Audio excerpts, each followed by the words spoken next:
Muy buenas tardes, bienvenidos a quienes nos están acompañando a través de nuestra página oficial en Facebook de la Facultad de Ciencias Políticas, Sociales y Jurídicas a este nuevo conversatorio, este nuevo encuentro que tenemos, que venimos generando desde el área de extensión y vinculación universitaria de la facultad, en este caso para conversar sobre derecho tributario local, y en esta oportunidad acompañado del contador, el profe Pedro Livio Díaz Lloca, que, docente de la facultad docente de nuestra facultad, y del contador Agustín Domingo, que nos va a acompañar también en transmisión.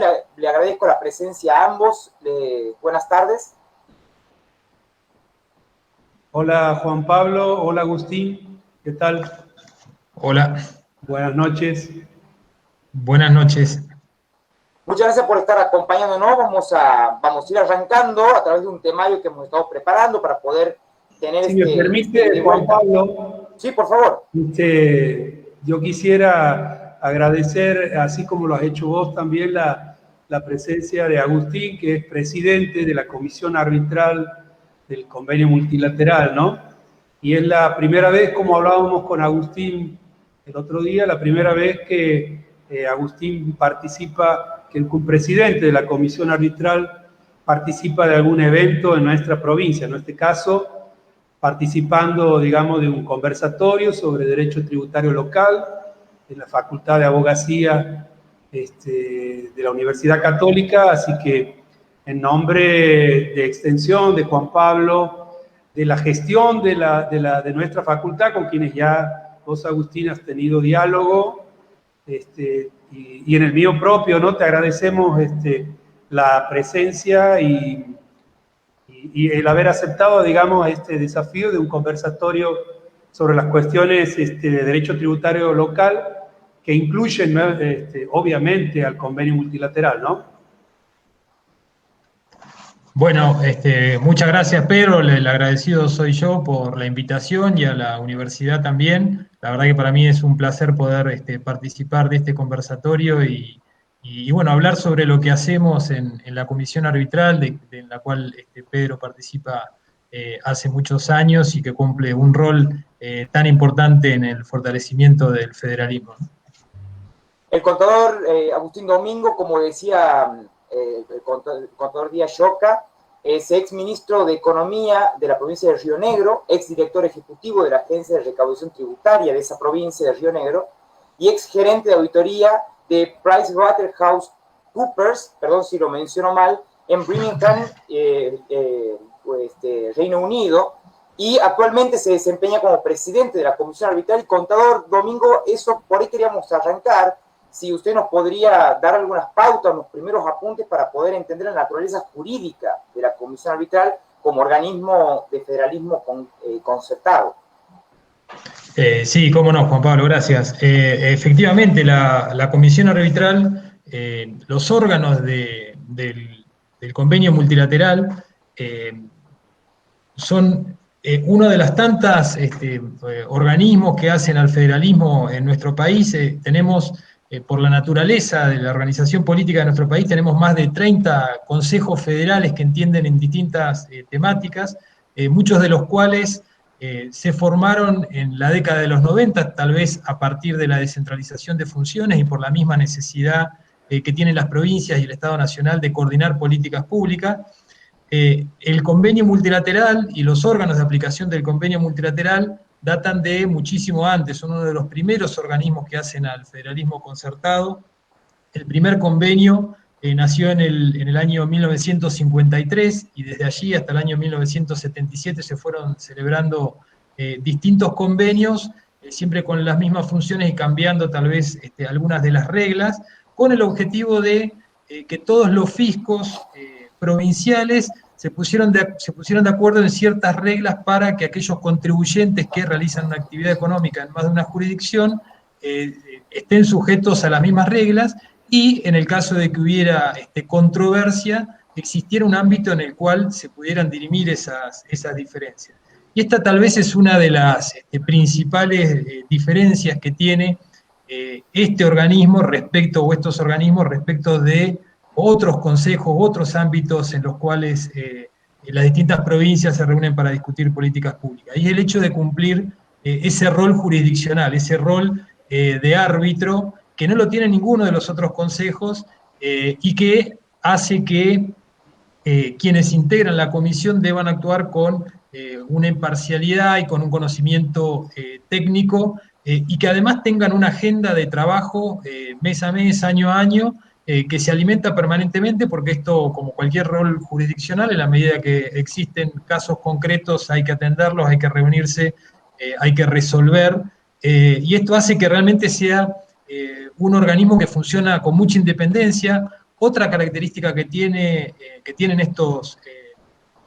estos organismos es que no tienen ninguna participación de nación, a diferencia de los otros consejos que mayoritariamente, diría, están presididos y la agenda es manejada desde algún ámbito del gobierno nacional. En este caso, directamente no hay nadie sentado, solamente había una participación, que eso fue modificado en los hechos y ahora están en vías de concretarse la modificación legalmente en la ley de convenio, que es respecto de la elección del presidente. La ley original del convenio de 1977 establecía que el presidente era elegido por las jurisdicciones a propuesta del Poder Ejecutivo Nacional, pero desde hace muchos años eso no ocurre así, sino que los postulantes son presentados por alguna de las jurisdicciones, y eso está a punto de ser modificado. Restan 2 jurisdicciones nomás para aprobar la modificación a la ley del convenio que fue aprobada hace 2 años. 2017, exactamente, gracias Pedro. Así que, bueno, esa es otra de las características que tiene la ley de convenio. Para modificarse requiere de unanimidad, con lo cual hasta ahora nunca había sido modificado, salvo esta modificación del año 2017, que, como les decía, falta que sea ratificada por las legislaturas locales de solamente 2 provincias, así que esperemos que muy pronto esté cumplido ese trámite. Bueno, ese es un poco el resumen de lo que hacemos en la comisión arbitral y en la comisión plenaria. No solamente se resuelven casos concretos, también se trabaja y en esto también es muy activa tanto la comisión arbitral como la comisión plenaria, en reglas o resoluciones interpretativas para lograr que esas diferencias de interpretación entre los distintos fiscos sean lo menos posible y se den la menor cantidad de casos de disputa entre los fiscos y los contribuyentes, y se garantice así la seguridad jurídica y la estabilidad, que es tan importante para el desarrollo económico. El contador Díaz Lloca, que es profesor de nuestras facultades, profesor de Finanzas y Derecho Tributario en la Universidad Católica, profesor de Impuestos 2 en la Universidad Nacional de Santiago del Estero, investigador del área tributaria, par evaluador de CONEAU, miembro del comité CIRCREP de la comisión arbitral, ex auditor de la comisión arbitral. Profe, le doy la bienvenida. Y de acuerdo a lo que comentaba recién el contador Domingo, bueno, esto del impacto del tributo en lo local, y ahí ya queremos entrar un poco en lo que usted usted desarrolla en su docencia, en su trabajo de investigación, sobre la proyección directa de las normas del Código Civil Comercial en el ámbito de la tributación local. Sí, Juan Pablo y Agustín, este es un tema que no es nuevo, ¿no? No es nuevo, nada más que ahora tiene, digamos, un impacto diferente, porque desde agosto de 2015 existe un nuevo Código Civil y Comercial. Entonces la problemática ahora sobre si hay una preeminencia o proyección directa de la normativa de este código por sobre los códigos fiscales provinciales empieza a estar nuevamente en disputa. El anterior debate con el anterior Código Civil, o sea, el que estaba vigente hasta julio del 2015, digamos, era un debate que tenía que ver qué tenía preeminencia, si las normativas de prescripción previstas en el Código Civil o las que prevían los códigos fiscales, porque hay una situación que es natural para entender, o no sé si natural, pero se da en los hechos. Por lo menos en los hechos es así. Las legislaciones siempre buscan que las normativas sobre interrupción de la prescripción que prevén los códigos fiscales siempre sean más amplias, ¿verdad?, que las previstas en los códigos de fondo. Por ejemplo, la mayoría de los códigos fiscales tienen una normativa interruptiva que habla de que por cualquier acto o actuación que realice el fisco, digamos, ya se interrumpe el plazo de prescripción, ¿verdad? Ese era el debate anterior, ¿verdad? El debate anterior que fue zanjado en Santiago del Estero, que lo voy a contar un cachito más adelante. O sea, con esto lo que quiero decir que este debate de si la normativa del Código Civil se proyecta en forma directa por sobre o con preeminencia a los códigos fiscales no es un tema novedoso. Ese, acabo de decir, es el debate anterior. El debate anterior tenía que ver con las normativas de prescripción. Voy a comentar cuál es el debate actual sobre esta proyección directa o no de Código Civil y Comercial. Está dado porque hay una causa judicial de Acara contra ARBA, pero en realidad contra los 23 fiscos provinciales y también el de Ciudad de Buenos Aires. Es una causa que se tramita en la Cámara Federal de Mendoza en este momento y que básicamente Acara, cuando en agosto del año 2015 sale el nuevo Código Civil y Comercial, que modifica uno de los contratos, el contrato de concesión, modifica los ingresos en el contrato de concesión.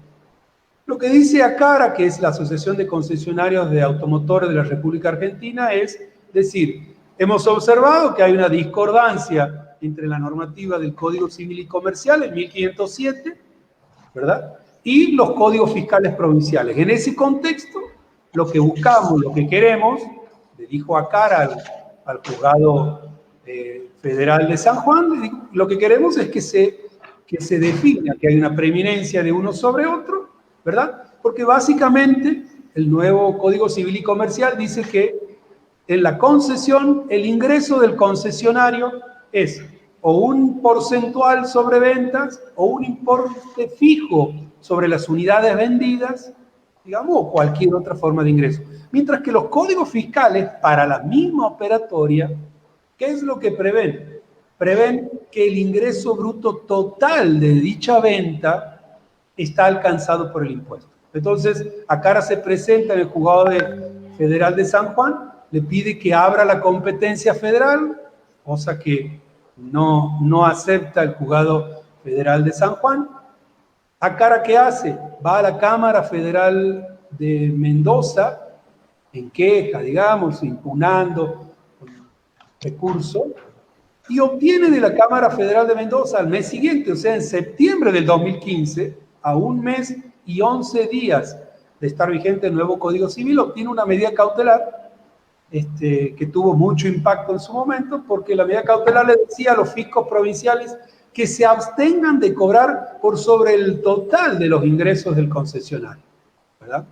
Una medida cautelar que ya no está vigente, porque en febrero del 2017, Fiscalía de Estado de la Provincia de Buenos Aires argumentó ante la Corte de que se estaba produciendo un daño irreparable en las arcas debido a la merma de ingresos, ¿verdad? Con esto lo que quiero decir es que ha mutado el análisis. El análisis primero estaba en la preeminencia sobre una normativa de fondo, que era la prescripción, y ahora está viendo la preeminencia entre el Código Civil y el Código Fiscal, pero relacionado a un contrato en particular. Obviamente, digamos, vuelvo a repetirlo, obtuvo un fallo, una cautelar a favor. ¿Qué estoy queriendo decir con esto? Las provincias no se han quedado quietas en este tema. Y en todos los ámbitos donde han tenido oportunidad, las provincias lo que han dicho básicamente ha sido lo siguiente: que de definirse como que hay una preeminencia de la normativa federal por sobre la local, se estaría menoscabando de entrada y sin cortapisas la potestad tributaria originaria que tienen las provincias para definir sus tributos y que está en el artículo 75, inciso 2 de la Constitución. También han dicho las provincias y los doctrinarios que están de acuerdo con esta postura, digamos, de que no hay una preeminencia del Código Civil y Comercial por sobre la normativa del Código Fiscal, de que de definirse también esta situación, habría un sometimiento de las normativas de recaudación de las provincias a un poder ajeno, entendiendo ese poder ajeno el Poder Legislativo Nacional, digamos, que es el que dictó el nuevo Código Civil y Comercial. De igual manera, lo que tiene que resultar claro es que la relación que hay entre un concedente y un concesionario, porque las asociaciones de concesionario, digamos, uno no puede vender un auto, digamos, si es concesionario de una marca, tiene que vender esa marca, ¿verdad? Esto habla a la clara de una subordinación económica y técnica, que resulta clara, digamos, pero no hay una dependencia jurídica entre la matriz automotriz, digamos, que está a lo mejor con sede en Buenos Aires, y el concesionario. No hay una dependencia jurídica, sino una subordinación económica que es obvia, digamos. En este punto, y como para ir cerrando, y para que también darle a todos quienes están siguiendo en este momento por la página de Face de la facultad mi postura al respecto, quiero recordarle, digamos, el fallo López Luis contra Santiago del Estero del año 91. Aquí hasta hace unos años había un impuesto que indicaba que si vos no hacías inversiones en tu campo, digamos, eso generaba, digamos, un tributo en tu contra, digamos. En ese fallo se dijo que el establecimiento de diferentes categorías, siempre que cuales esas categorías sean progresivas, no obstaculizaban ni violaban ningún principio constitucional. ¿Qué quiero decir con esto? Y con esto cierro el tema de si se proyecta la normativa del Código Civil en forma directa al Código Fiscal. Cierro esta primera parte comentando que cuando el Superior Tribunal de nuestra provincia tuvo que dilucidar, ¿se acuerdan que yo les dije la disputa anterior de la década del inicio del siglo XXI, en el 2000? Cuando tuvo que dilucidar, dijo tres cosas, las cuales son plenamente aplicables ahora, aun cuando ningún caso de Santiago todavía ha llegado al órgano máximo judicial de nuestra provincia. Dijo que así como la normativa de prescripción las tienen los demás ramas del derecho, la tiene el derecho civil, el comercial, el penal y el laboral, el derecho administrativo, en el cual lo englobó el derecho tributario, también puede tener una normativa de prescripción diferente al resto. También lo que dijo es que así como las provincias no han delegado que la nación determine la normativa referida a base imponible a alícuotas, que es una órbita propia local del derecho público local, tampoco han delegado la normativa de cómo se extinguen esas obligaciones. Y el tercero, que se aplica también plenamente al tema de hoy, que los efectos patrimoniales de los actos administrativos, ¿verdad? Porque en el fondo cuando una DGR provincial quiere cobrar, lo hace mediante un acto administrativo, esos efectos patrimoniales se rigen por el derecho administrativo que tiene su causa en el derecho público, ¿verdad? Por lo cual, digamos, hay que hacer una diferencia cuando hay un efecto patrimonial en el Estado, cuando actúa no en ese carácter donde se rigen las normativas normales. Por lo cual mi opinión, digamos, es que no hay una proyección directa de ninguna normativa del Código Civil y Comercial, digamos, más allá de que la jurisprudencia en este caso todavía no lo ha dicho, pero esa es mi opinión y es plenamente aplicable el fallo del año 2013 del Superior Tribunal de Santiago del Estero, Pesci y Agos Laiman. Le agradecemos a nuestros colegas de la Facultad de Ciencias, la Facultad de Humanidades, Ciencias Sociales y de la Salud de la Universidad Nacional de Santiago del Estero, que está transmitiendo este conversatorio por su cuenta oficial en Facebook, y también a la editorial Versión Original que hace lo propio. Les agradecemos y mandamos un saludo desde aquí.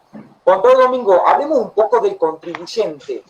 ¿Cuál es la actuación del contribuyente ante los organismos del convenio multilateral? Bueno, me quedé pensando en el tema del doctor Pedro Díaz. La verdad que un tema muy sensible, el tema de un breve comentario simplemente. Por favor, lo que quiera, lo que quiera.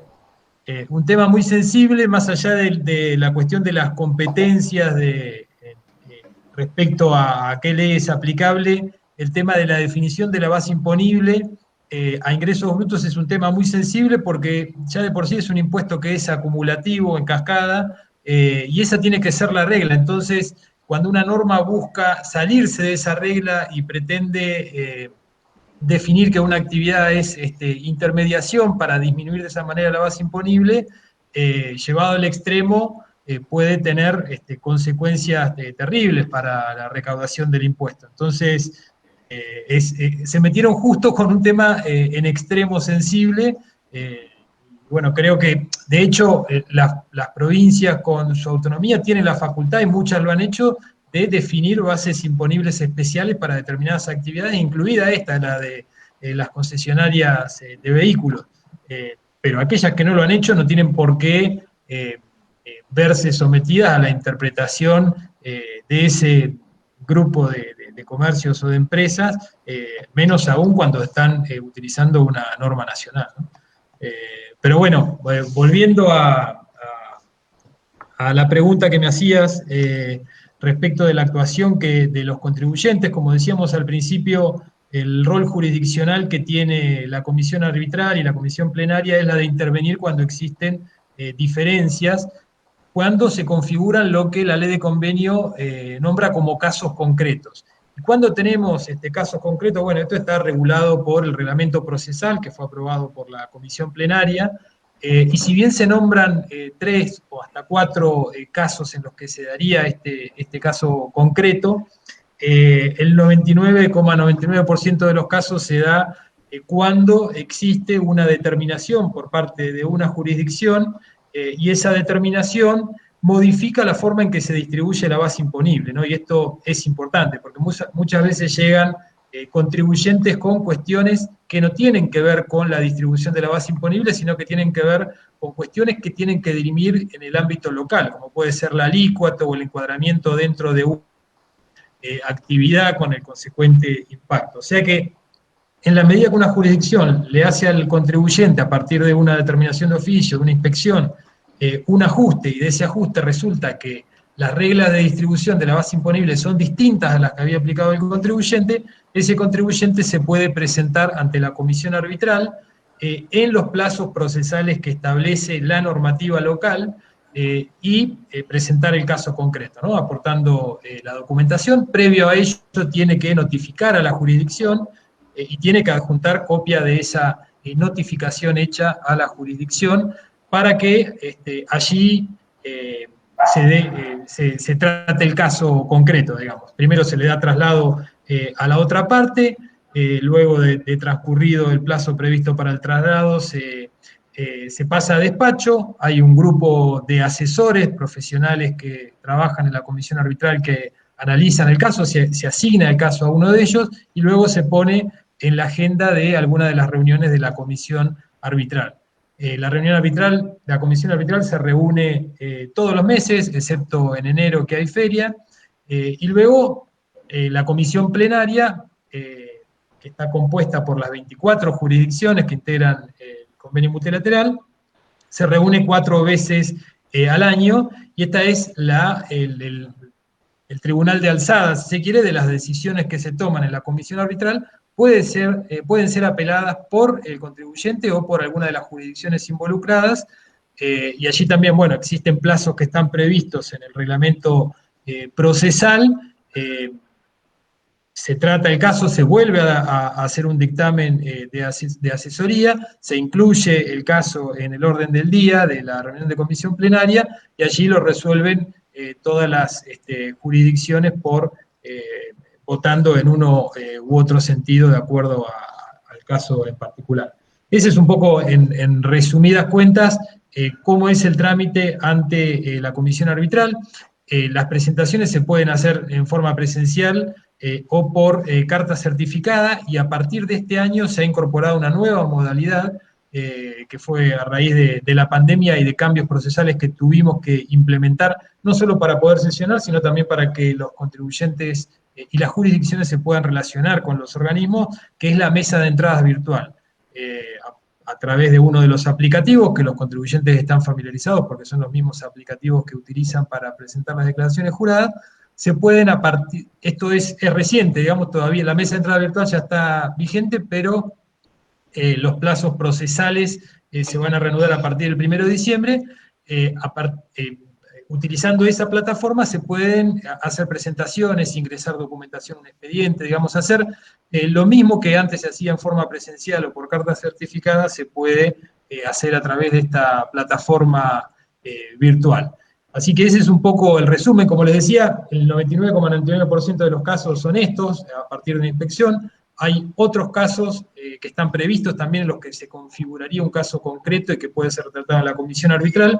Uno es a partir de interpretaciones diferentes para una determinada temática por distintos fiscos. Lo que pasa usualmente es que ningún fisco, ninguna provincia pone por escrito y le extiende a un contribuyente una interpretación sobre una determinada cuestión en particular, con lo cual en la historia de la comisión arbitral creo que no se dio nunca, si bien está previsto en el reglamento procesal, no se han dado este tipo de casos.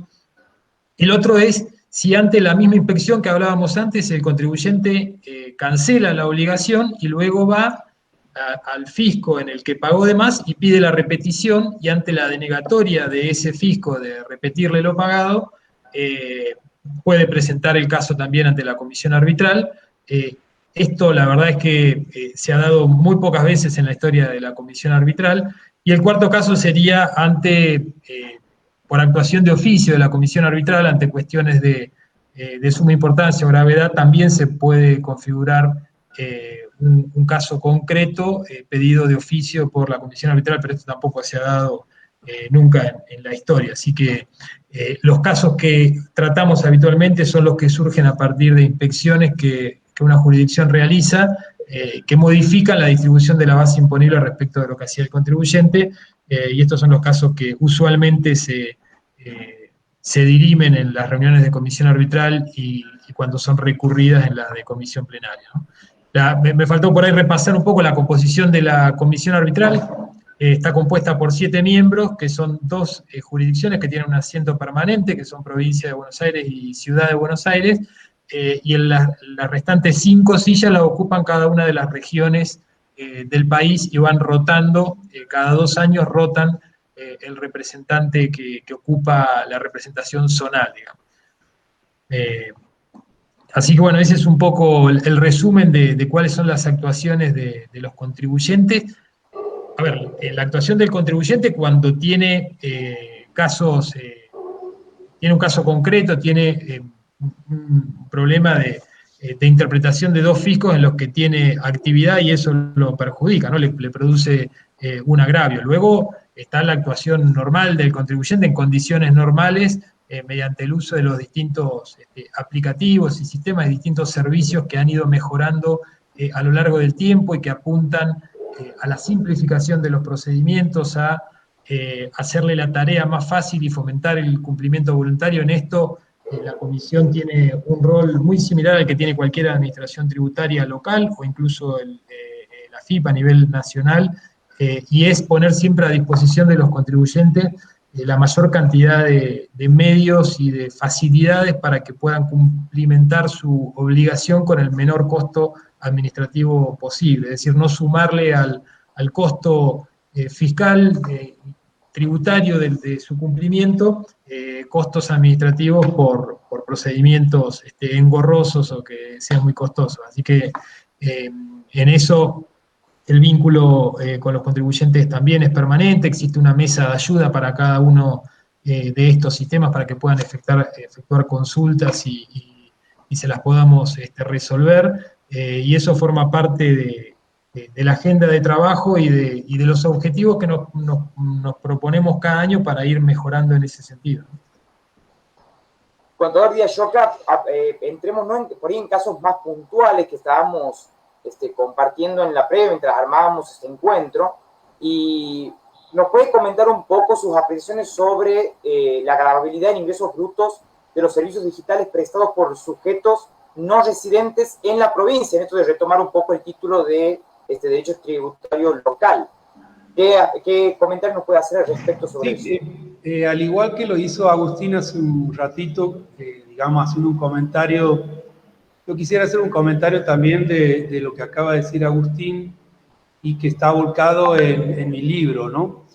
La actuación, digamos, de nuestra jurisdicción en los últimos años tuvo un solo caso concreto y fue Yamaha Sociedad Anónima contra un municipio de nuestra provincia. No fue contra la provincia, sino contra un municipio, que fue el municipio de La Banda, en el año 2012, o sea, de hace 8 años. Después, la verdad que nuestra provincia no ha tenido ninguna actuación, o sea, contribuyentes disconformes, digamos, con alguna actuación del fisco, salvo, como le digo, puntual, que era contra un municipio de nuestra provincia, ¿no? Que era contra el municipio de La Banda.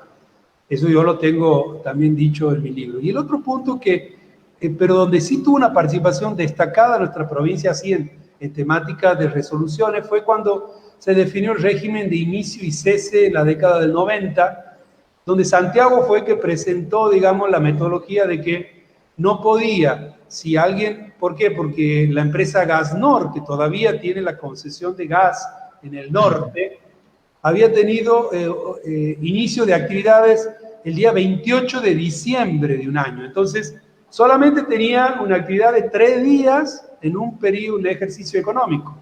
Entonces, la propuesta de Santiago fue que con 3 días no se podía definir qué atribuirle a cada jurisdicción, ¿no? Ese fue el aporte de nuestra jurisdicción en la década del 90 para definir que había un mínimo de plazo que debían ejercitar las provincias, un mínimo de actividad, ¿no? Esos 2 comentarios quería hacer sobre lo que acaba de decir Agustín. Sobre el tema de servicios digitales, que es un tema de moda, Agustín, perdón, vos, Juan Pablo, me hiciste, también Agustín, ¿no? Pero vos me hiciste unos comentarios porque estás en el tema, después si quieres nos comenta, estás en el tema también de la digitalidad, pero a través del cine, ¿verdad? Así es, sí. Así estamos muy atentos a todo lo que tiene que ver con las nuevas aplicaciones, el impuesto a los servicios de streaming y demás, y me llama mucho la atención el apartado. O sea que lo tocamos con tranquilidad este tema de, mientras sea servicio del exterior, no hay drama, dice Juan Pablo. Ahora, bueno, está bien. Sí. Salimos de este paréntesis, y claro, como bien decía, como nos obligó Juan Pablo que hablemos, el servicio debe ser prestado por un sujeto del exterior, ¿no? Por favor. No nos metamos con lo bien. No, estamos hablando de lo que hoy es mayoría, o sea, hoy todos tenemos en nuestra casa, en nuestros domicilios y en empresas servicios de entretenimiento, llámese Netflix, de servicios consumer to consumer, digamos, donde se prestan sobre bienes muebles, Uber, sobre bienes inmuebles, Airbnb, digamos, y también, digamos, el de videoconferencia, el de Zoom, digamos, o algún otro servicio que, sin querer hacer publicidad, obviamente, pero donde uno paga un importe y tiene un determinado servicio, donde los servidores, esos servidores se encuentran todos fuera en el exterior, digamos. La gravabilidad, por decirlo de alguna manera, está definida en la mayoría de los códigos fiscales. Lo que ha sucedido en los últimos años es que como la nación lo ha colocado al servicio digital prestado por un sujeto del exterior y cuya utilización efectiva se produce adentro de nuestro país, lo ha colocado como hecho imponible de IVA. Ese es el gran momento, digamos. A fines de 2017, ¿qué hace la nación? Lo coloca como un hecho imponible. Entonces, ¿qué han hecho todas las jurisdicciones provinciales? ¿Qué es lo que han hecho? Lo han colocado también en el hecho imponible del impuesto sobre los ingresos brutos. Atento a que ambos son imposición indirecta, uno de la órbita federal, otro de la órbita local. Eso es lo que han hecho nada más. Pero las provincias ya desde hace un tiempo vienen reclamando la potestad sobre esto. ¿De qué estamos hablando? De que el servicio ese, el ingreso que obtiene la empresa del exterior, está prestado íntegramente en una jurisdicción local. Yo les comento que, por ejemplo, el principal estudio de abogacía, de servicios corporativos y de derecho empresario, que es Marval, O'Farrell y Mayral, en su tax letter ya adelanta que podría haber presentaciones de este tipo de empresas. Ya vamos a ver cuáles son los argumentos. Y la empresa donde ha trabajado aquí Agustín, PricewaterhouseCoopers, también en el tax letter ya adelanta que podría haber presentaciones de dichas empresas ante el avance de las provincias, ¿verdad? Estamos dejando de lado que la órbita federal ya está definida como gravabilidad, ahora son las provincias que reclaman potestad tributaria sobre dichos ingresos. En estos dos estudios, lo que han dicho básicamente no es que sean interpretadores de las empresas del exterior, no para nada, pero más o menos han argumentado cuáles serían los argumentos jurídicos que plantearían estas empresas, ¿verdad? Lo que dicen es que no tienen sustento, que las provincias no tienen sustento para alcanzar estos ingresos, ¿verdad? Que son ingresos extraterritoriales, por decirlo de alguna manera, primer argumento. Y el segundo, lo que dicen es que estarían las provincias estableciendo una aduana paralela, una aduana interior, una aduana interior, estarían arreglando el comercio internacional, y de paso, que ya no sería un impuesto indirecto, sino un tributo sobre el comercio exterior, como un derecho aduanero, para la cual obviamente las provincias no tienen potestad, porque es potestad excluyente de la nación. Las provincias obviamente no se han quedado quietas en este tema, Juan Pablo y Agustín. Lo que han hecho es empezar a dar los argumentos si es que va a haber disputas judiciales, y los argumentos es, la respuesta, digamos, por decirlo de alguna manera, al primer argumento de que no tendrían sustento territorial, porque recordemos que aquí el sustento territorial es la puerta que abre la potestad tributaria, el sustento territorial. Lo que dice las provincias es, si bien es cierto, el servidor se encuentra en el exterior, la totalidad de la ejecución y el desarrollo y la utilización efectiva del servicio se produce en nuestras provincias, ¿verdad? O sea, ambas partes son una realidad. El servidor se encuentra en el exterior, pero la utilización efectiva, ejecución y desarrollo se produce aquí. Con relación al segundo argumento de que se estaría reglando el comercio exterior, existiría una aduana interior, cosas que están impedidas por la Constitución de que haga una provincia, dicho sea de paso. Lo que hay que decir es que el servicio se perfecciona, por ejemplo, en Santiago del Estero, por ejemplo, en Córdoba, ¿verdad? Por ejemplo, en Río Negro, donde está Bariloche, donde está nuestro amigo Agustín en este momento, ¿verdad? Juan Pablo y Agustín. O sea, las provincias han defendido ya dando esos argumentos. Yo, para terminar, primero que aclaro ahora que tengo una postura, digamos, en el sentido de que las provincias tienen potestad para alcanzar a esos ingresos, ¿verdad? ¿Y cuál es el momento de alcanzarlos? El momento en que las tarjetas de crédito giran el dinero al sujeto del exterior, ¿verdad? Ese es el momento donde les retienen, en vez de girarse los $14, los $13 o convertido en pesos, como sea, ahí les retienen y después le mandan a cada provincia, ¿verdad? Esa sería la metodología práctica. Lo que yo quiero decir es que este tema en Estados Unidos también tuvo un debate, digamos, porque en Estados Unidos las empresas de venta online, en Estados Unidos hay un impuesto que se llama Sales Tax, que es impuesto a las ventas, que se graba en la última etapa, ¿verdad? Lo que sería equiparable a ingreso bruto aquí, y la Corte Suprema de Estados Unidos en el 2018 ya dejó la posibilidad que en el fallo es el estado de Dakota del Sur accionó contra 3 gigantes de la venta online. 2 que se dedican a la venta de muebles, y otro de tecnología. Overstock y Wayfair, que son de muebles, y Newegg, que es tecnológico.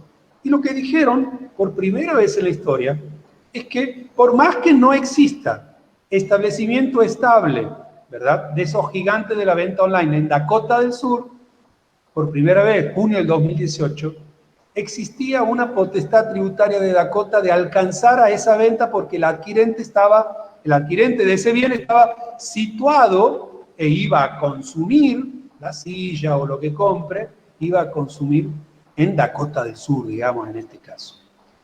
Sobre este tema, entonces, mi opinión es que hay una potestad tributaria de las provincias para alcanzar el ingreso que obtienen las empresas por los servicios tecnológicos que son utilizados en las provincias de la Argentina. Bien, profe. Contralor Agustín, ¿algún comentario?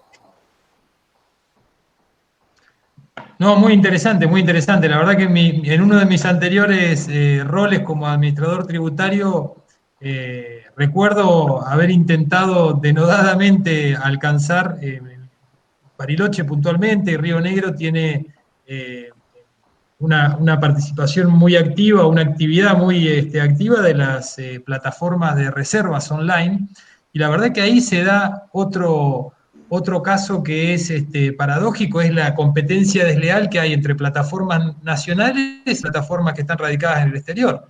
Unas pagan ingresos brutos por el servicio que prestan y las otras no, y la verdad es que parece bastante injusto. Así que esperemos, sé que hay muchas jurisdicciones, provincias que han avanzado en estos últimos 2 o 3 años en incorporar este hecho imponible, como decía Pedro, en sus códigos fiscales. Esperemos que no que tengan éxito, digamos, y que coincido plenamente con la opinión de Pedro al respecto. Le agradecemos a quienes nos están siguiendo por nuestra página en Facebook de la Facultad de Ciencias Políticas, Sociales y Jurídicas, y a quienes nos están retransmitiendo también, y les invitamos a que nos vayan haciendo comentarios para después incorporarlos aquí a la charla. Seguimos con usted, contador Domingo. ¿Cuáles son los proyectos actuales de la Comisión Arbitral? Bueno, les decía un poco, les comentaba hace un rato respecto de las distintas iniciativas que hay para simplificar o facilitar el pago del impuesto, y esto forma parte también de uno de los objetivos plasmados en la Ley de Convenio Multilateral, en el artículo 31, que las jurisdicciones se presten colaboración en todo lo relativo a la fiscalización y la recaudación y la información que genera el impuesto. Y en esto se ha avanzado mucho en los últimos años. El último convenio, el celebrado en 1977, comenzó simplemente como un convenio con ese rol jurisdiccional y con el objetivo de que haya una única sede de pago. Luego, con el correr de los años, se fueron incorporando distintos sistemas que incorporaron, por ejemplo, la posibilidad de hacer las declaraciones juradas web y de incorporar medios de pago electrónico que simplificaron la tarea de los contribuyentes, y particularmente en los últimos años en lo que se está avanzando y que aporta mucho también a la coordinación del impuesto, es en reglas para definir cómo actúan o cómo deben actuar los sistemas de recaudación, de percepción o de retención, es decir, la recaudación en la fuente o el pago a cuenta que se hace del impuesto, porque la verdad es que de nada sirve tener reglas muy claras si se incumplen a través de regímenes de retención o de percepción que recaudan por encima de la obligación del contribuyente. Entonces, uno de los grandes objetivos que tenemos en los organismos de aplicación del convenio es consensuar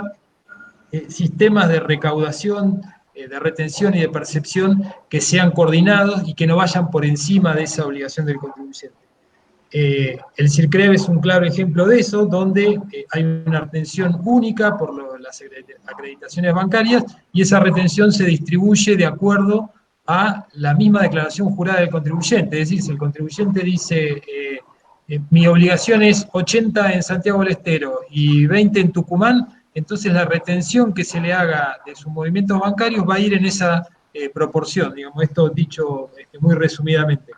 De la misma manera hay un sistema de retenciones en aduana y en algo que estamos trabajando actualmente, que Santiago ha adherido y que tenemos mucha expectativa, es en un sistema integrado de operaciones con tarjeta de crédito y plataformas de pago tipo Mercado Libre o Mercado Pago. Esto la verdad es que también en el último tiempo, a partir de la aparición y del crecimiento exponencial que han tenido estas plataformas, no tanto el de las tarjetas, que históricamente viene con un movimiento importante, pero sí el de las plataformas de pago, muchas provincias comenzaron a implementar regímenes que algunas iban por encima de su potestad tributaria territorial, y esto ocasiona la generación de saldos a favor y el consecuente inconveniente no solo para los contribuyentes, también para los fiscos que tienen que tramitar muchos pedidos de devoluciones. Bueno, este es un sistema en el que hemos trabajado muy duro este año. Estamos con la expectativa de ponerlo en producción a partir del 1 de enero del 2021, y que viene a solucionar este problema, al igual que lo hizo el CIRCREV en su momento. Creemos que va a ser muy positivo porque tiene la misma lógica, digamos, una retención única que se distribuye, ese pago a cuenta se distribuye entre los distintos fiscos de acuerdo a la actividad declarada por el propio contribuyente en sus declaraciones juradas. Otro proyecto en el que estamos trabajando y que apunta al objetivo de simplificación de la carga administrativa de los contribuyentes y a la tantas veces mencionada ventanilla única, es el padrón federal al que también Santiago del Estero ha adherido. La verdad es que debo decir que Santiago del Estero es una de las jurisdicciones que más participa en este tipo de iniciativas. Muchas veces algunas jurisdicciones son más reticentes o más les cuesta más tomar la decisión por esto de la aparente pérdida de potestades o de libertad, pero en realidad este es un ámbito de colaboración en el que no es que se están perdiendo potestades, sino que se acuerdan pautas de trabajo común a efectos de mejorar la administración del impuesto. Y bueno, les decía, el padrón federal es el trabajo conjunto, no solo entre las jurisdicciones provinciales y la Ciudad Autónoma de Buenos Aires, sino también con el gobierno nacional, con la AFIP, con el órgano de administración tributaria nacional, para que el contribuyente, cuando se tenga que dar de alta, de baja, o realizar modificaciones a sus datos de inscripción, las actividades que realiza, etcétera, lo haga en una única ventanilla, que es el Registro Único Tributario, que encima se hizo con una nueva tecnología, con tecnología de blockchain, de forma tal que no es AFIP quien tiene en su servidor los datos de los contribuyentes, sino que están compartidos en distintos servidores con esta moderna tecnología de blockchain. Son ya 15 jurisdicciones las que están adheridas al Registro Único Tributario, para los contribuyentes de convenio multilateral. El objetivo a futuro es incluir también a los contribuyentes locales, pero esto es realmente una simplificación en cuanto a la carga que tiene el contribuyente. Un contribuyente que, por ejemplo, antes tenía actuación en 10 jurisdicciones, si modificaba su domicilio fiscal, lo tenía que modificar en AFIP y en cada una de las 10 jurisdicciones que llevaban un registro independiente de su... un padrón de contribuyentes independientes, ¿no? Entonces, esto realmente simplifica muchísimo, es una iniciativa en la que vamos a seguir trabajando, porque ya les decía, la expectativa es sumar al resto de las jurisdicciones para que todos los contribuyentes de convenio multilateral realicen sus trámites en una ventanilla única, que es este Registro Único Tributario o Padrón Federal, y a futuro incorporar también a los contribuyentes locales que hasta ahora han sido incluidos por la jurisdicción de Córdoba. Pero bueno, este es uno de los temas centrales que están plasmados, digo, más allá de los objetivos claros que tiene el convenio multilateral. En la comisión tenemos un plan estratégico que define los distintos proyectos que nos hemos planteado para esta gestión al frente de la comisión arbitral, que fue tratado en la última reunión de comisión plenaria y va a ser, con suerte, aprobado en la próxima reunión plenaria de diciembre. Y allí se definen cada uno de los proyectos para los distintos ejes estratégicos que nos planteamos, y el de la simplificación, sin duda, es uno de esos ejes y esos proyectos. Así que, digo, esos son dos de los proyectos. Después hay un sinnúmero de distintos proyectos de mejora en los actuales sistemas para mejorar los servicios, pero esto por la relevancia y por la gran cantidad de jurisdicciones que están participando, por la interacción con el gobierno nacional, con la FIP, que, como decíamos antes, si bien no está sentado en la mesa de las decisiones, no forma parte de la comisión arbitral ni de la comisión plenaria, que están integradas exclusivamente por jurisdicciones provinciales. Sí tenemos un trabajo muy activo para coordinar, simplificar y trabajar en forma conjunta, porque evidentemente tenemos muchos puntos en común, y que los contribuyentes agradecen que tengamos ese trabajo conjunto, ¿no? Profe Díaz Lloca, usted Sí. es parte de la comisión del CICREP, del CICREP, perdón, en el comité de CICREP, en la comisión arbitral. ¿Nos quiere comentar algo sobre este punto, sobre Sí, los proyectos actuales? Sí, yo lo que quería comentar, un tema que Agustín lo sabe bien, es un tema que es muy sensible para mí, digamos, en el sentido porque desde hace varios años que estoy investigando el tema del protocolo adicional, ¿no? ¿Por qué lo meto? Uno diría, pero el presidente de la comisión no lo ha tocado. Yo lo introduzco en este momento porque me parece que es un tema de simplificación muy relevante, ¿no? Yo en mi libro ya he dicho la participación, la investigación que he hecho en Federación Argentina de Consejos Profesionales es sobre este tema, el tema de cómo lo miro prácticamente al protocolo. Lo he presentado también el año 2016 en la comisión plenaria de Salta, ¿verdad? Y en la última vez que se votó, digamos, la jurisdicción de Santiago acompañó el voto de que se haga un protocolo. Es decir, nos parece que el hecho de que las jurisdicciones entre ellas se diriman la cuestión monetaria, porque ¿qué es lo que pasa, Juan Pablo? Y eso quiero ser muy cortito. Cuando hay un ajuste de una jurisdicción, normalmente lo que hace es traer base imponible para sí y quitarle a otra, ¿verdad? Y el contribuyente, ¿qué es lo que tiene que hacer? Ir a pagarle a una, ¿verdad? Y discutir la repetición con la otra. Nosotros, ya que está previsto una herramienta como el protocolo adicional, que tiene el mismo estatus que el mismo convenio, lo que proponemos es que sea fácilmente aplicable, y en ese tema estoy seguro también que va a ser uno de los sistemas en los cual va a trabajar la comisión arbitral en el futuro, y la jurisdicción de Santiago, por supuesto, digamos, favorece este tipo de acciones, ¿no? Continuamos con usted, contador Díaz Lloca, en este caso para que nos comente sobre la gravabilidad de las cooperativas y mutuales en ingresos brutos a la luz de los últimos fallos judiciales y resolución del INAES. Sí, este es un tema también en derecho tributario. Agustín lo sabe, te comento a vos, Juan Pablo, y a quienes están escuchando. Siempre se dice que el que toca el tema cooperativa y mutuales generalmente sale mal parado. Generalmente, salvo que esté muy del lado de una de las veredas, ¿no? Yo voy a tratar en este tema de ser la excepción que... Estar en la vereda correcta para salir parado. Voy a tratar, ¿no? Claro, porque siempre el que opina parece que es, digamos, tiene una visión más capitalista, y del otro lado está lo solidario, y cuando uno dialoga en este contexto, contra lo solidario, digamos, es difícil ir. Pero esto es una cuestión de derecho, ¿verdad? Es una cuestión del derecho y del derecho vigente, ¿verdad? Dejando de lado, digamos, que la cuestión solidaria, lo que vos, Juan Pablo, tienes una activa participación siempre y es muy destacable, valorable, y a mí me encantan las personas así, dicho sea de paso, ¿no? Dicho sea de paso.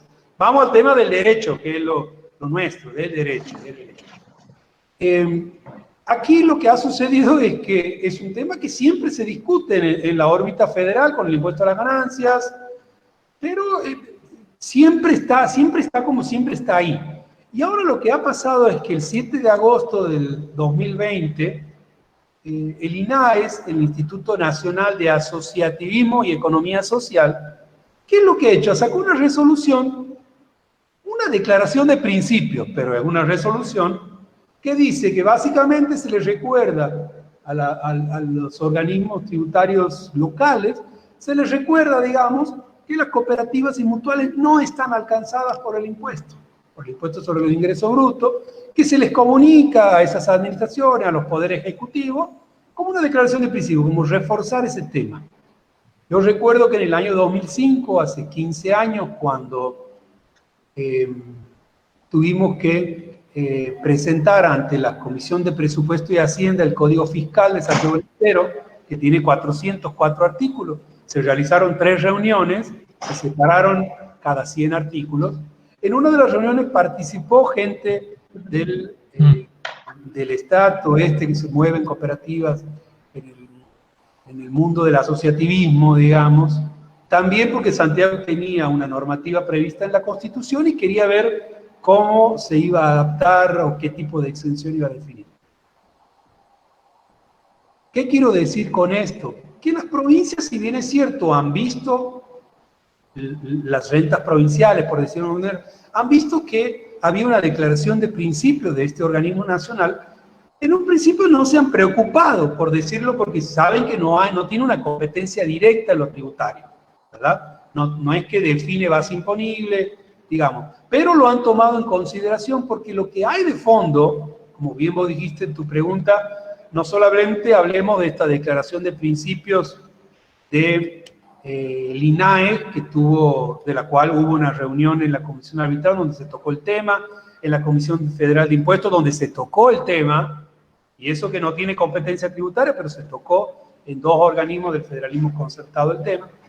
Lo que está en debate es que, por ejemplo, hay un fallo de la Corte Suprema de Tucumán, Cooperativa Farmacéutica Alberdi, donde la Corte Suprema, en un análisis muy literal de la norma, dice efectivamente el impuesto sobre los ingresos brutos no alcanza a aquellos que no tienen fin de lucro, porque la ley 23.548, Juan Pablo, el artículo 9, dice: las provincias establecerán un impuesto denominado sobre los ingresos brutos que alcance a las actividades empresariales, civiles y comerciales con fines de lucro. Con fines de lucro. Clarísimo, desde la literalidad, clarísimo, ¿verdad? Cooperativo y mutual en un principio no tienen fin de lucro, con lo cual quedarían fuera.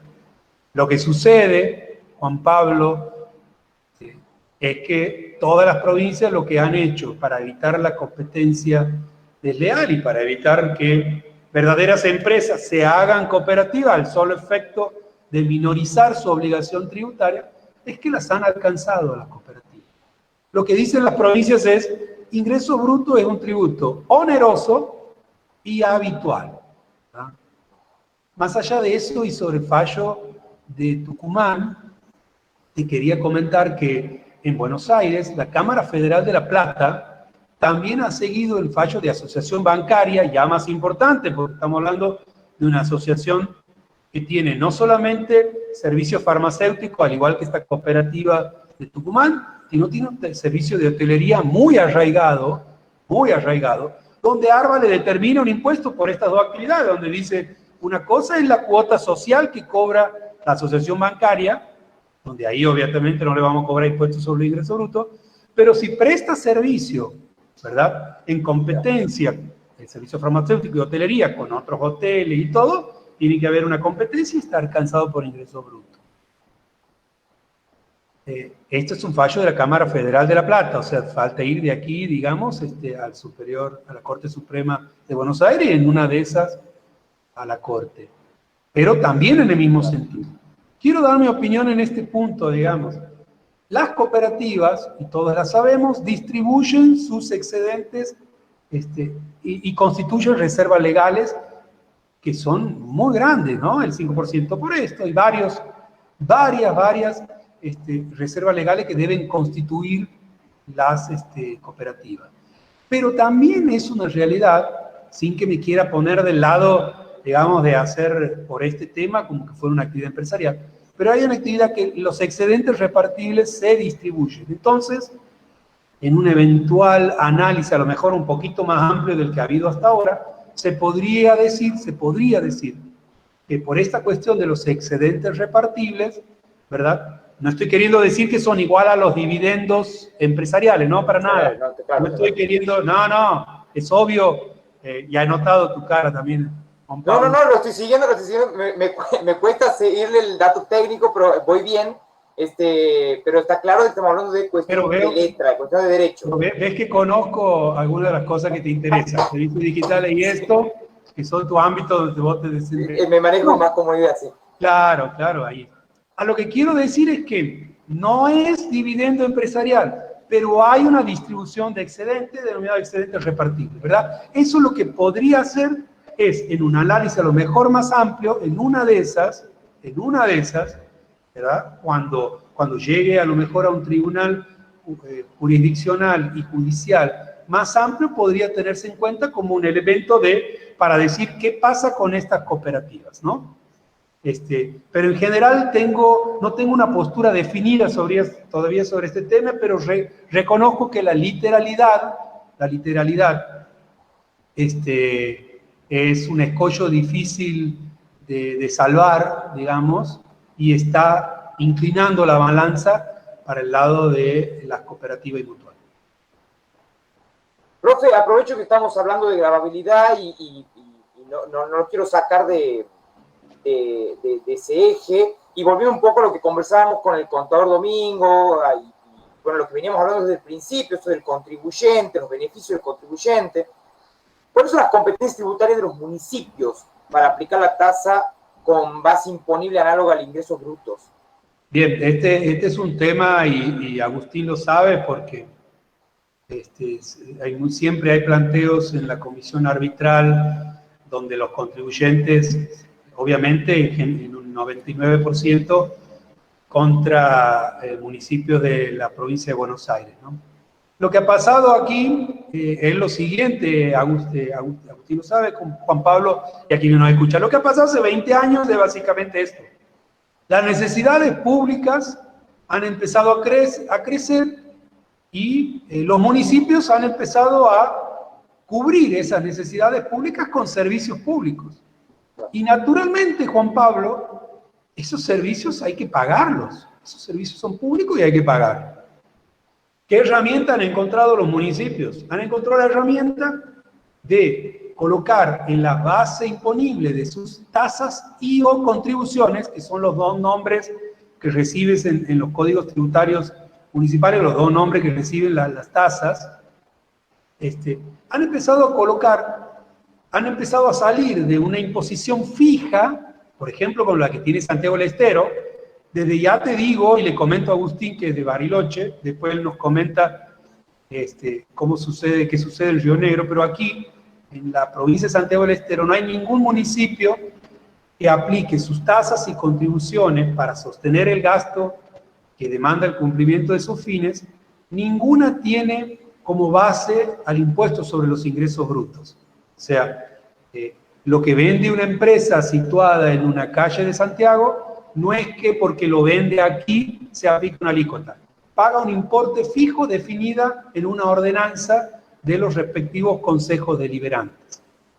O sea que lo que estamos hablando es un tema teórico de urticante actualidad, no aplicable a Santiago. Después Agustín nos comenta un poco qué sucede en Río Negro y Bariloche.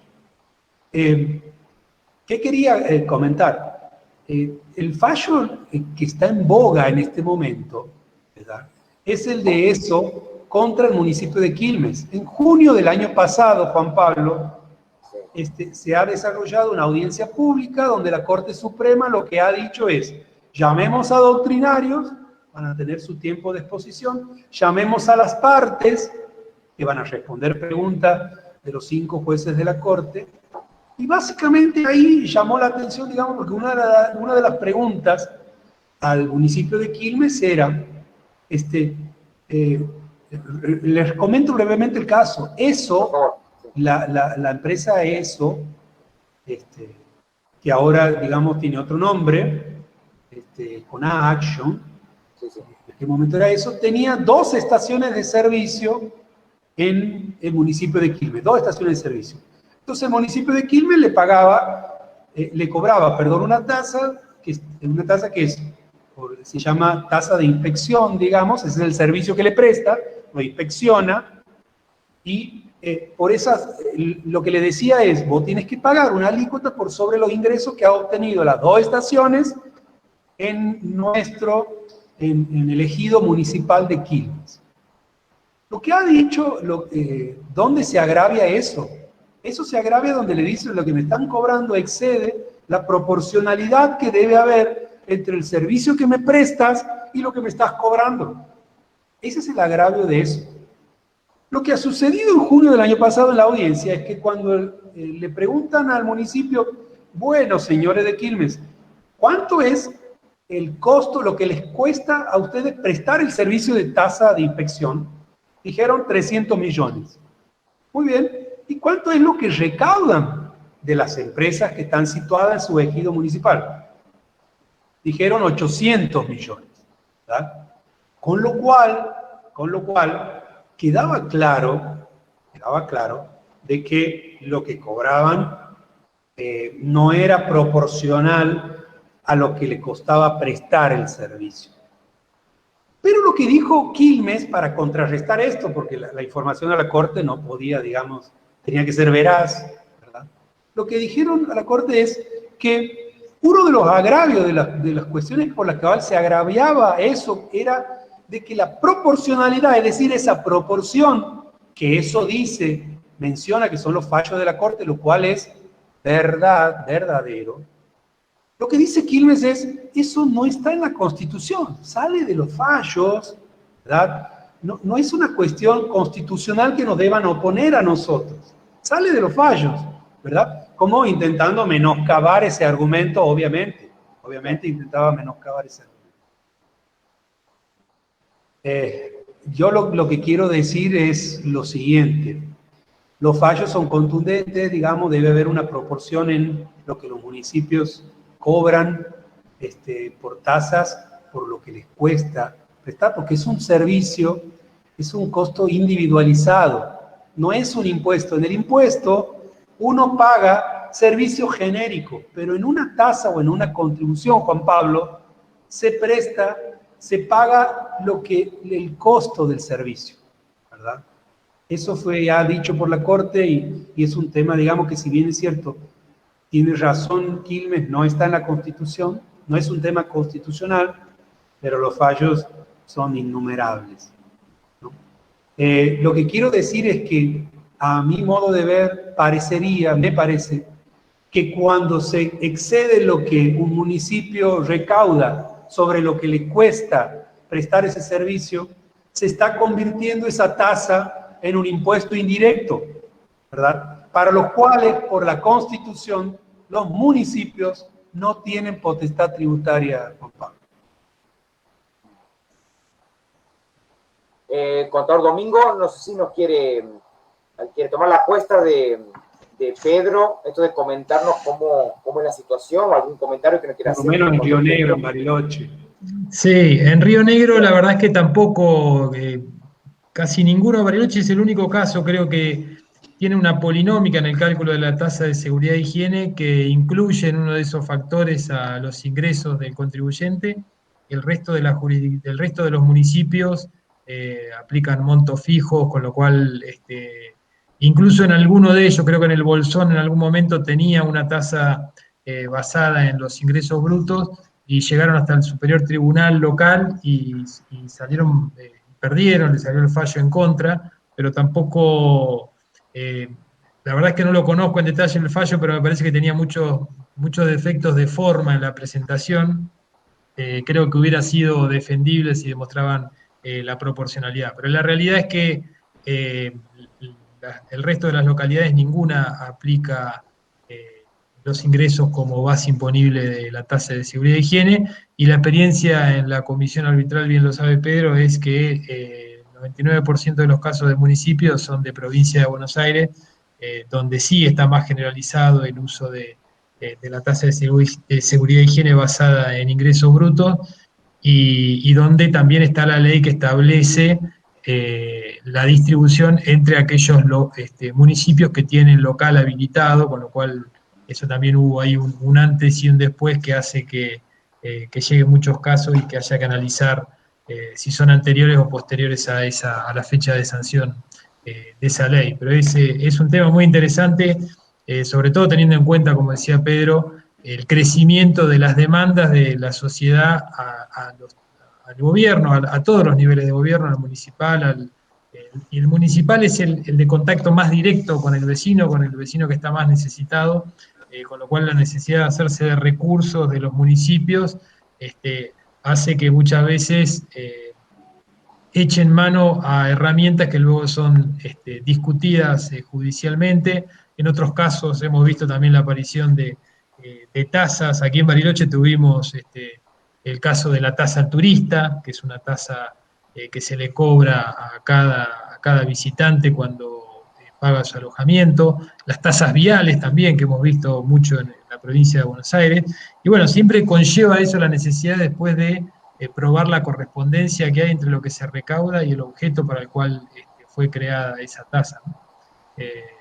Pero bueno, esa es la situación al menos aquí en Río Negro. Bueno, nos hemos excedido un poquito el tiempo de la transmisión. Afortunadamente contamos con sus testimonios, Agustín, bueno, Pedro, y nos ha hecho muy llevadero todo esto, pero no quería que terminemos sin que Pedro, profe Díaz Lloca, nos comente un poco sobre la última edición de su libro Derecho Tributario Provincial y Municipal, Opinión, Doctrina, Comentarios y Jurisprudencia, editorial versión original. Profe, ¿nos podría comentar sobre su último libro? Bueno, agradezco, digamos, la generosidad tuya, Juan Pablo, de poner este tema aquí en el conversatorio, porque de hecho yo te cuento que en el año 2008, cuando sale la primera edición de mi libro, la denominación Derecho Tributario Local es moderna, está de los últimos 5 años. Yo si en el año, hace 12 años, hubiera sabido, digamos, le ponía directamente a mi libro el nombre Derecho Tributario Local. Lo que es Derecho Tributario Local, que es nuestro conversatorio, es lo que antes se denominaba Derecho Tributario Provincial y Municipal, que son los temas que abordo en los 2 tomos de mi libro, cuya 6ª edición, como bien vos dices, ha sido publicada en abril. Es un libro que trata, y si vos has seguido un poco, y ya lo hemos hablado esto, yo tengo una idea en general de que observo que muchos doctrinarios tienen no resisten la tentación de hacer un pastiche, Juan Pablo. ¿Qué es un pastiche? Es lo que vulgarmente se llama refrito, ¿verdad?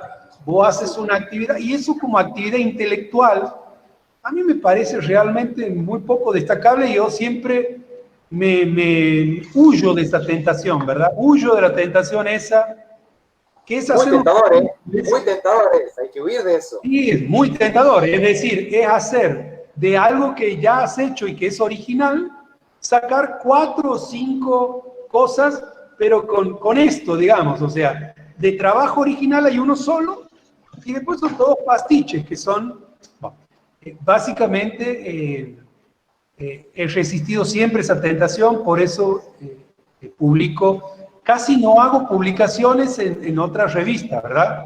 Sí me han hablado de otras revistas, inclusive de salida nacional, pero la verdad que uno de mis objetivos es volcar todos mis razonamientos y doctrinas y todo lo que tengo para decir lo vuelco en mi libro. Esa es mi postura. Seguramente hay otras que indican que no, que uno todo el análisis que realice lo tiene que expandir, ¿verdad? En mi caso, digamos, lo que he buscado es tratar de que no sean cuestiones que ya se digan en otro lado y que yo la vuelque a mi libro, al revés.